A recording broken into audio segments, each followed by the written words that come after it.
initially approach funding care? Typically when people think about receiving care in the home, they're scared about the cost of it and they're worried that it's going to bankrupt them. People have obviously gone out working all their lives and they don't really want to spend their money on paying for care. So my steps that I'd advise you to take is, the first thing is, are you entitled to support from the local authority? So finding out the answer to that question would be my first top tip.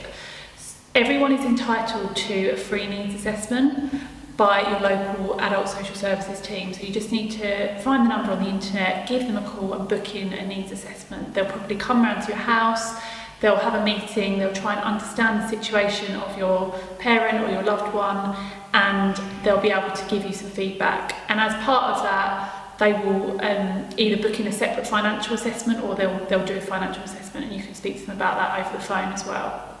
So if you are entitled to receiving support from the local authority, my advice would be to ask for direct payments. The benefit of this is the money is more, the money comes straight to you and you have more choice in the care provider that you then go for. You can perhaps also then top that money up so that you can go for a particular provider. Maybe it's more expensive than the one that the local authority would typically fund. So if you're not entitled for any funding, then I guess the approach I would recommend is looking at privately funding your care. If you've got a financial advisor, I would advise anyway, speaking to a financial advisor and getting some advice around this. And because typically private care is more expensive and more costly, but it would be and it should be high quality as a result.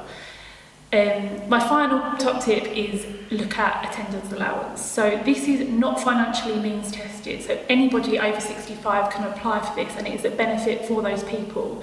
It could be £50+ a week or £80+ a week depending on the level of support that you need or your loved one needs.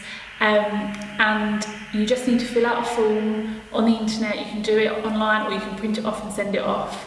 And once you've completed that form, they'll get back to you and let you know if you qualify for that or your loved one qualifies. So I would completely recommend doing that.